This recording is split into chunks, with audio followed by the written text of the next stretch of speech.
There is a key difference between Texas's plan to redistrict and California's, and that is California's independent redistricting commission. And this represents one of the political challenges for the plan. At today's campaign launch, we heard our governor and senators frame that political argument in terms of our greater democracy. And one person next to Newsom making that point today has also found himself with a unique perspective in that federal-state showdown. That person is Senator Alex Padilla, who joins me now in studio. Unique is putting it mildly, Senator, but we're so grateful to have you in on this busy day. Thank you so much for coming in. Amrit, good to see you here in person. In person, yeah. Well, it's amazing to have you. I feel very much the same. And it's just an extraordinary moment in the country, in the state, in our democracy. And the Election Rigging Response Act is the way it's been framed. State Republicans are saying we're concerned about elections and democracy as well, and we feel like this act is doing the rigging. How do you think about redistricting in this context? Well, let me say a couple things about California's response to what Texas is about to do, and then actually step back and give a bigger picture as to what's going on across the country. Please. Unlike Texas, this is not the legislature imposing maps for the next couple of election cycles. This is the legislature, if they vote with the 2/3 next week, putting the question to the voters. So still the voters will have the ultimate say. Should we adopt these new maps for the next 3 cycles, yes or no? And in the process, reaffirm our commitment to an independent redistricting commission. Right. By contrast, it's not just California versus Texas. In Congress, independent redistricting commissions for every state in America has been proposed. Every Democrat in the House of Representatives in the prior sessions have voted for that, and every single Republican has not. So there's another contrast here of who's respecting the will of the voters, who wants to end gerrymandering for political or racial purposes versus who doesn't. When I say there's a bigger context here, redistricting is just one tool. If you look at what Donald Trump and his Republican allies in Congress have done from a voting rights perspective more broadly, they've introduced executive orders and legislation that makes it harder for people to register to vote, stay registered to vote, or actually cast their ballot. Donald Trump has directed the Department of Justice to cherry pick states and try to obtain personal voter information as setting the stage for significant purging of voter rolls. And on top of that is this redistricting move. At the press conference earlier, so many of us said, we're not living in normal times. In normal times, a political party in power would be proud of their accomplishments and be campaigning on that to ask voters, keep us in power so we can keep advancing this agenda. That's not what's happening here. When you have a president and his allies in Congress that are gutting access to health care, they're threatening Social Security, they're eliminating nutrition assistance programs, they're militarizing our city, they know they can't win on that agenda next November, so they're trying to rig the election a year in advance in a desperate effort to hold on to power. And it's a lot of what we heard today in what we can consider as a first step in sort of like an information campaign coming from Governor Newsom, yourself, other California Democrats who are saying exactly that this is really about this gambit to hold on to the House through what California Democrats and others have called authoritarian measures. However, if you just look at it from the law standpoint, right, Texas law says that these state legislatures can redraw these districts. In California, it must be the Independent Redistricting Commission unless we get this 2/3 vote, the special election. As you say, it will be the people who would be voting on it. Yet there is now this campaign that needs to come forward to convince California voters that it is in fact a good idea because as you have seen this polling, we've been discussing it tonight, the Citron polling produced in Politico, which says over 60% of voters feel like they would prefer the Independent Redistricting Commission to the California State Legislature once again redrawing the maps, even though Republican states are doing the same. It's not a complete question in the poll. There's the temporary aspects, some other aspects are not in the question. But that does tip up the difficulty of campaigning on this and convincing the majority of Californians. Yeah, and so I read the coverage on that poll as well, and I think it's overly simplistic and not on target with what the voters will have to answer in November. Of course, we all support independent redistricting commissions. So, of course, it's going to poll very well.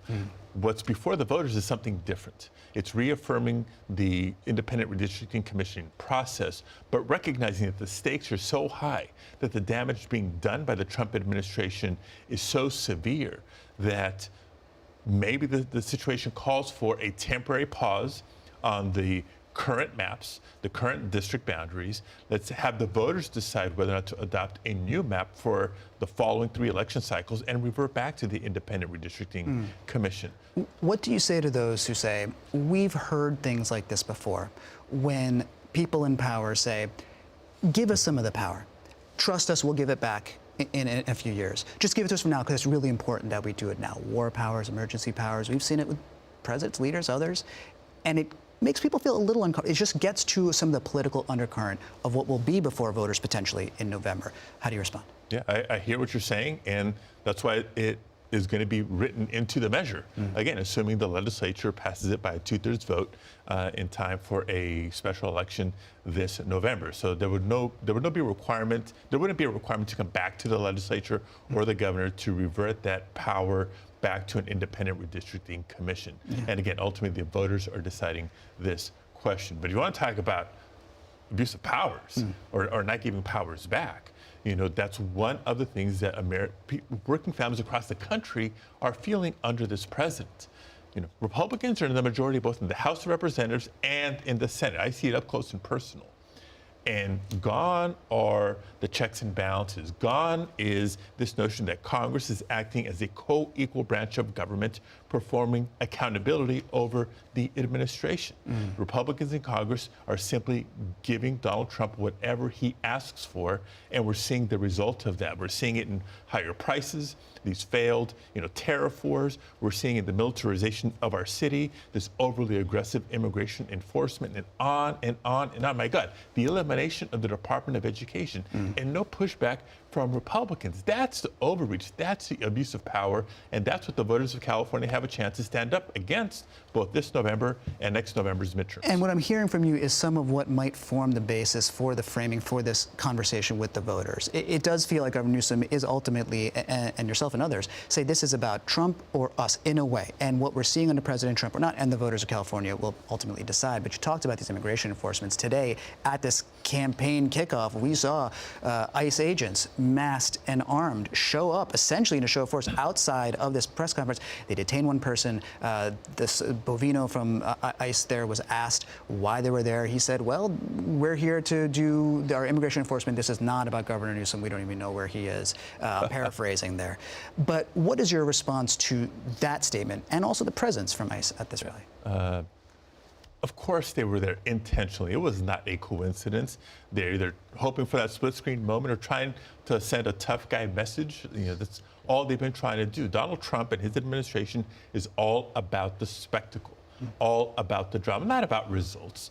They talk a big game about going after dangerous, violent criminals. But if you look at the data, ICE's own data of who's been arrested, who's been detained, who's been deported, many without due process, the vast majority do not have violent criminal convictions on their record. So whether it's a emphasize the word show of force today, or at MacArthur Park just a few weeks ago, or other places in between, they're not showing numbers, they're not showing dangerous violent criminals, or too many of them, but what they are doing is wasting a heck of a lot of taxpayer dollars. They should be focused on dangerous violent criminals, but they're showing up in schools, handcuffing 15-year-old boys, mistaken identity. They're showing up in houses of worship, really, because that's where the worst of the worst hang out. They complain about immigrants not carrying their weight, but they're using IRS data to go after immigrants who are clearly working and paying taxes.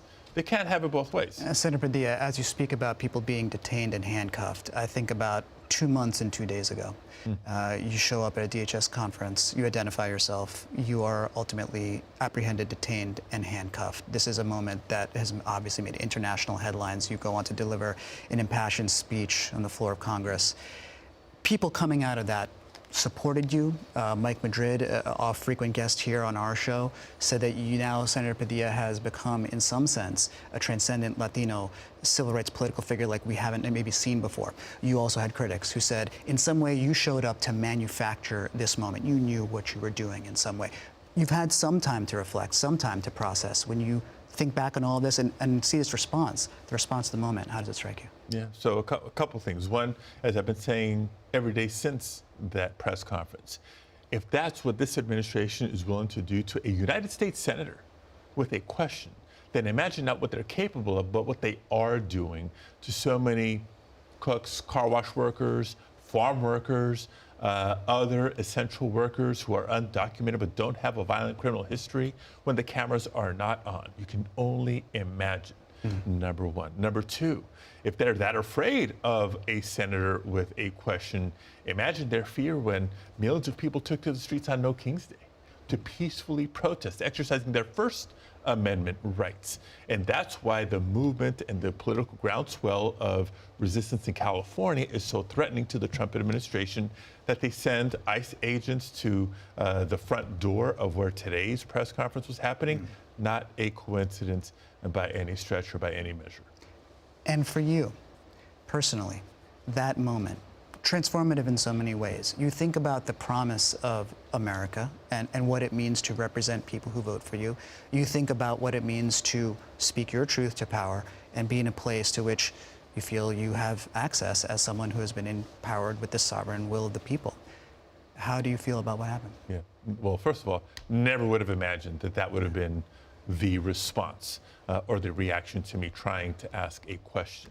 But if some good has come of that, it is, there's people who may not have been paying close attention to what was going on in Los Angeles and elsewhere in the country who are now paying attention. Maybe they were paying attention, but not enough to care, who now care. Right. And people who were caring and wanted to do something about it and are now engaging, whether it's organizing the next march or rally, whether it's registering voters, preparing for the next midterm election, or anything else. We need an engaged public to have a strong democracy. It is true that these moments become flashpoints for increased awareness. Clearly someone who puts his heart into his work and his body where his beliefs are. And for that, and for coming here and bring your body here for these conversations. And we'll keep doing it because Trump wants nothing more than for us to stay silent or to cower, to live in fear. We're not going to give it to him. Well, one thing we won't have here is silence. It's conversation and questions and answers. And we just appreciate you coming on for answers to these questions and have this conversation with us on a very busy day, Senator Padilla. Thank you so much for coming in. Thank you.